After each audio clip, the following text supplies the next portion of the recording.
एक एक करके ऐसा लग रहा है कि तारिक रहमान जब से यहाँ पर कहीं ना कहीं प्रधानमंत्री का भार उठाए हैं बांग्लादेश के लिए, जो जो फैसले इस बुढ़े यहाँ पर यूनुस ने लिया था उस सब के सब को यहाँ पर जो है सारे फैसले को एक बार फिर से यहाँ पर जो है तोड़ने मरोड़ने काम कर रहे हैं। और कहीं ना कहीं यहाँ पर क्या तारिक रहमान ने जिस तरीके से इंडिया के साथ कहीं ना कहीं उनका लग रहा था कि रिलेशन क्या खराब हो जाएगा, क्या तारिक रहमान ने दो बड़े ऐसे हिंट दे दिए हैं। जो पहला तो यहाँ पर शेख हसीना था ही, उसके अलावा दो यहाँ पर और बड़े हिंट दिए हैं जिससे साफ लग रहा है कि तारिक रहमान जो है वो अभी इंडिया से अपना रिलेशन खराब नहीं करने वाले हैं। और जो यहाँ दो बड़ा हिंट है वो कहीं ना कहीं ये हिंट जो है दो बड़े सेक्रीफाइस कह सकते हैं आप कि वो यहाँ पर तारिक रहमान करने वाले हैं आगे आने वाले टाइम में। क्यों मैं ऐसा कह रहा हूं, आइए देखेंगे इस वीडियो में एक एक करके कि कौन से वो दो बड़े सेक्रीफाइस है जो कि तारिक रहमान देने की सोच रहे हैं, और वो भी यहाँ पर भारत के लिए। अगर आप देखने की कोशिश करेंगे तो जो यहाँ पर यूनुस थे, सबसे पहले तो इन्होंने बहुत बार ये डिमांड किया जब से यहाँ पर शेख हसीना इंडिया में आके शरण ली कि इसको भेजो भेजो भेजो, लेकिन उसके अलावा जैसे ही यहाँ पर तारिक रहमान का यहाँ पर सरकार बना, उन्होंने एक बार भी सीधे ढंग से यहाँ पर जो है किसी भी तरीके से डिमांड नहीं किया। जबकि इनसे कई बार यहाँ पर मीडिया ने पूछा भी कि शेख हसीना के बारे में आप क्या सोच रहे हैं, तो तारिक रहमान ने एकदम साफ साफ कह दिया कि ये एक कानूनी प्रोसेस है, इसमें समय लगेगा और इसके बारे में हम एक बार ऐसा डायरेक्ट नहीं बोल सकते कि हमें क्या करना है। बेसिकली यहाँ पर वो बचने का कोशिश करें क्योंकि यहाँ पर इंडिया जो है वो इन्वॉल्व है इसमें, तो तारिक रहमान अपना रिलेशन जो है खराब नहीं करना चाहते। अब कहीं ना कहीं अगर आप देखेंगे कि किस तरीके से और क्यों यहाँ पर बेसिकली जो है इंडिया जो है यहाँ पर इतना ज़्यादा ज़रूरी है अभी फिलहाल तारिक रहमान को। और तारिक रहमान को पता है यहाँ पर कि जिस तरीके से जो यहाँ पर सरकार रही यूनुस की, उसने कहीं ना कहीं यहाँ पर बांग्लादेश को चोट तो पहुँचाया है और ये बहुत ही बुरे ढंग से चोट पहुँचाया है। अगर आप देखने की कोशिश करेंगे तो इसी वजह से जो है अभी यहाँ पर तारिक रहमान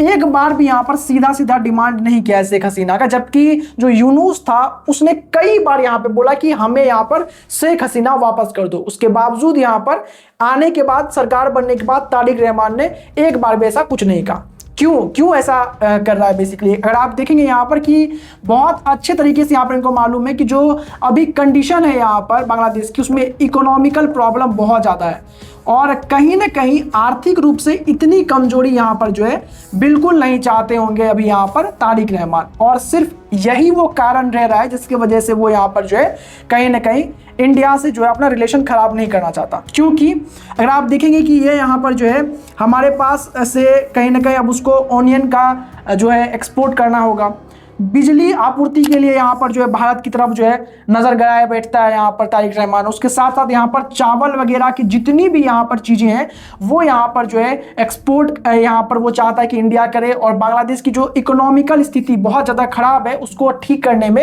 इंडिया बहुत बड़ा कहीं ना कहीं यहाँ पर जो है वो सपोर्ट बन सकता है तारिक रहमान के लिए, इसलिए वो रिलेशन खराब नहीं करना चाहता। उसके बावजूद और भी कुछ ऐसे पॉइंट्स है जो अगर आप देखेंगे जिससे मालूम चलता है कि कहीं ना कहीं यहाँ पर जो है अभी फिलहाल तारिक रहमान जो है वो इंडिया से बिल्कुल बैर लेने की नहीं सोच रहा है। वो कौन से पॉइंट है, अगर आप देखने की कोशिश करेंगे 3-4 पॉइंट है मेरे सामने। अभी यहाँ पर बीएनपी ने तारिक रहमान के शपथ ग्रहण समारोह के लिए बेसिकली अगर आप देखेंगे तो प्रधानमंत्री नरेंद्र मोदी को ढाका बुलाया था। हालांकि वहां पे गए नहीं थे, वहां पे हमारे लोकसभा चेयरमैन ओम बिरला और विदेश सचिव जो है वो गए हुए थे, विक्रम मिश्री वहां पे पहुंचे हुए थे जब इनका ओथ सेरेमनी यहाँ पर चल रहा था।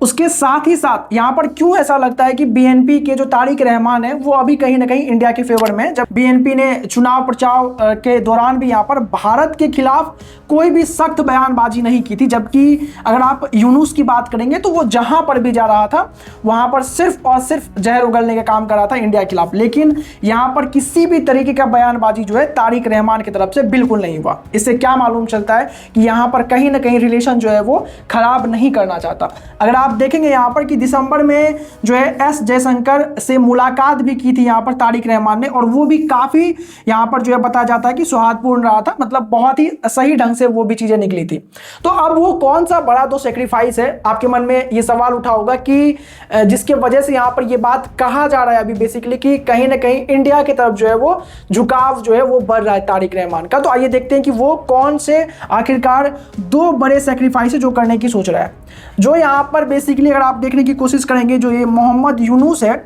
ये यहाँ पर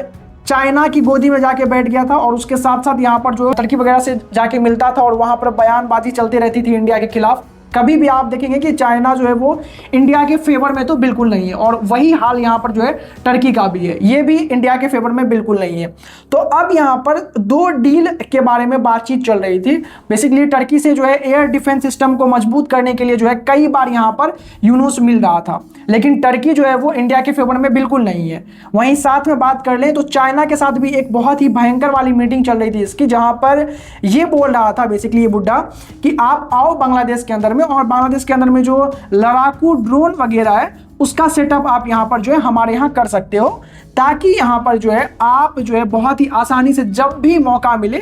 तो आप यहां पर भारत पे सीधा सीधा जो है हमला करने का सोच सकते हो। लेकिन